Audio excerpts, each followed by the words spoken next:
तो पेरिस तैयार है कल से शुरू होने वाले जलवायु परिवर्तन सम्मेलन, और इस पर और जानकारी के लिए बात करते हैं पेरिस में मौजूद हमारे संवाददाता आदित्य से। आदित्य, सबसे बड़ी बात यही कि प्रधानमंत्री रवाना हो गए हैं, लेकिन क्या लगता है, चूंकि आप पेरिस में हैं और लगभग 2 दशक से एक समझौते पर, एक वैश्विक समझौते पर पहुंचने की कोशिश, कहां तक लगता है कि उम्मीद नजर आ रही है इस पेरिस समझौते में? आप वहां पे लगातार नजर बनाए हुए हैं और भारत के पक्ष को या विकसित बनाम विकासशील देशों के बीच में जो आम सहमति बनाने की कोशिश है, क्या उम्मीद दिखती है एक सहमति पहुंचने पर? बिल्कुल ममता, आपने बहुत सही बात बोली कि पिछले कुछ वर्षों की अगर बात की जाए तो इस तरह के जो सम्मेलन हुए हैं, लेकिन कोई ऐसी कोई ठोस रणनीति, कुछ ठोस बात ऐसी नहीं हो पाई, कुछ बात ऐसी नहीं बन पाई है सभी देशों के बीच में कि कुछ सकारात्मक परिणाम निकले। ये एक सबसे बड़ी चिंता है और एक कारण भी उसका यही रहा है कि जिन मुद्दों को लेकर, जिन बातों को लेकर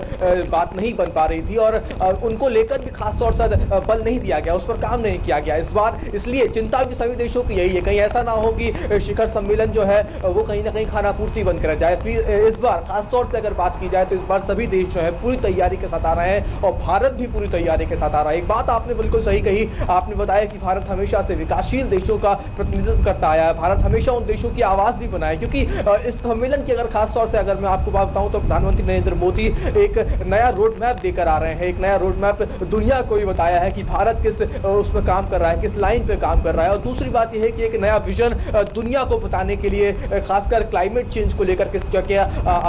काम किया जाना जरूरी है, उन बातों को बताने के लिए प्रधानमंत्री से उम्मीद है कि उम्मीद जताई जा रही है कि प्रधानमंत्री जब अपनी भाषण देंगे या जब अपनी बात रखेंगे तो उसमें वो बातें भी बताएंगे। जब हमारे पर्यावरण मंत्री प्रकाश जावड़ेकर से बात हुई, उन्होंने भी कहा कि भारत एक नए विजन के साथ, भारत एक नई ऊर्जा के साथ इस सम्मेलन में शिरकत कर रहा है और पूरी उम्मीद के साथ भारत को उस पर पूरा आश्वस्त है भारत की कोई एक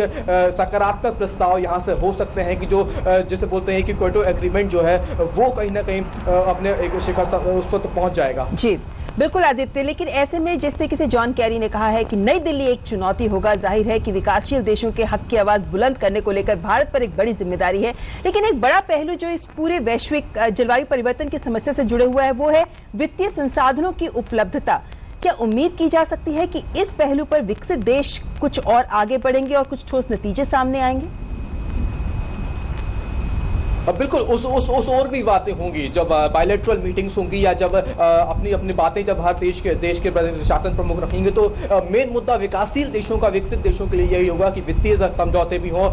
फाइनेंस पर भी कुछ बात हो। क्योंकि बात आती है अगर पर्यावरण से किसको किससे बचना है, पर्यावरण जलवायु परिवर्तन पर अगर कुछ काम करना है तो टेक्नोलॉजीज चाहिए, टेक्नोलॉजीज के अलावा कुछ रिसर्च चाहिए जिसको अफोर्ड करना विकासशील देशों के लिए शायद थोड़ा मुश्किल होता है। और जो एजेंसीज होती हैं, चाहे वो वर्ल्ड बैंक हो, चाहे अदर तरह की जो एजेंसीज होती हैं, वो जिस पे लोन देती हैं या जो पैसा देती हैं उसको चुकाना भी उन देशों के लिए थोड़ा मुश्किल होता है। तो उम्मीद है कि इस सम्मेलन में जब बातें होंगी तो ये बात भी होगी कि फाइनेंस के तौर पर भी जो है वो बजट एक ऐसा बनाया जाए, एक बजट ज्यादा बढ़ाया जाए, लिहाजा जो विकासशील देश हैं उनको इस ओर काम करने के लिए थोड़ी मदद मिल सके। जी आदित्य, साथ ही साथ ये भी एक महत्वपूर्ण बात हो जाती है कि संयुक्त राष्ट्र के मंच पर एक समझौता महत्वपूर्ण है, लेकिन उससे इतर जैसे हम देखते हैं बिल गेट्स मिशन इनोवेशन लेकर आ रहे हैं या भारत और फ्रांस मिलकर सौर गठबंधन बना रहे हैं, ये सारी कोशिशों से कितना बल मिलता है इस पूरी मुहिम को?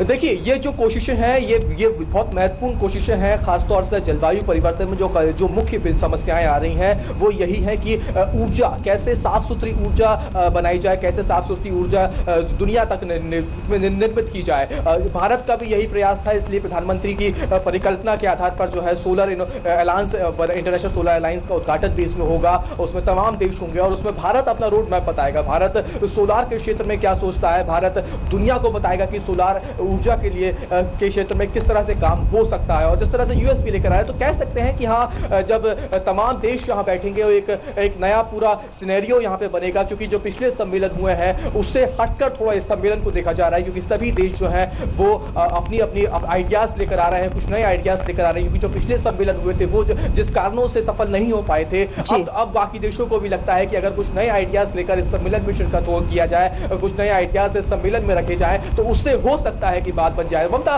बात सीधी से सीधी यही है कि सभी देश चाहते हैं, क्योंकि दुनिया जलवायु परिवर्तन एक ऐसी समस्या है जो दुनिया के लिए, सभी देशों के लिए एक चुनौती बना हुआ है, तो सभी चाहते हैं कि एक ठोस प्रस्ताव हो, एक सकारात्मक प्रस्ताव हो जिस पर बात बन जाए। तो सभी अपने अपने आइडियाज लेकर आ रहे हैं और उम्मीद है, भारत भी यही उम्मीद कर रहा है कि सकारात्मक होगा। जी बिल्कुल, तो कार्बन उत्सर्जन की कमी के लक्ष्य को निर्धारित करना सबसे बड़ा एजेंडा इस सम्मेलन का, और 195 देशों के बीच सहमति बनाना मुश्किल काम है, लेकिन उम्मीद करते हैं कि कुछ ठोस नतीजा इस बार और पहला वैश्विक जलवायु परिवर्तन समझौता इस बार निकलकर सामने आएगा। बहुत बहुत शुक्रिया आदित्य हमारे साथ पेरिस से जुड़ने के लिए।